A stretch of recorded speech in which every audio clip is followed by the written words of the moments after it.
নমস্কাৰ সকলোকে মোৰ অন্য এটা মিনি ব্লগলৈ স্বাগতম জনাইছোঁ। বহুত দিন হ'ল ব্লগ চলগ একো দিয়া নাই। আপোনালোকে কিছুমানে মোক ফোন কৰি কৈছে কি হ'ল ব্লগ চলগ বাদ দিলা নেকি, নকৰা হ'লা। তেনেকুৱা কথা নহয়, বিভিন্ন কামত ব্যস্ত থকাৰ কাৰণে দিব পৰা নাছিলোঁ। আৰু এয়া মোৰ ভাগিন, ভিডিঅ'টো কৰি থোৱা হৈছিলে যদিও মই দিবলৈ পৰা নাই।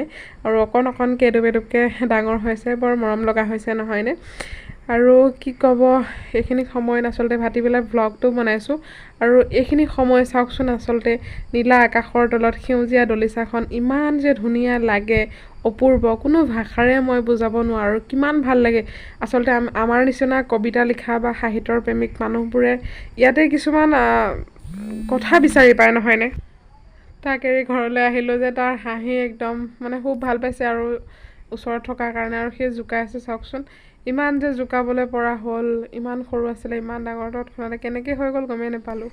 ৰাস্তাবোৰ যে ইমান বেয়া, গাঁৱৰ ৰাস্তাবোৰ এতিয়াও উন্নত হোৱাই নাই চাওকচোন।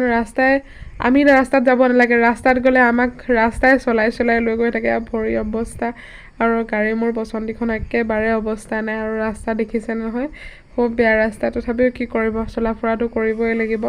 ৰাস্তা বেয়া, মাক আধাতে নমাই দিলোঁ, মায়ে খোজকাঢ়ি আহিছে। আৰু ইমানলৈ যদি চাই ভিডিঅ'টো ভাল পাইছে, লাইক কমেণ্ট শ্বেয়াৰ ছাবস্ক্ৰাইব।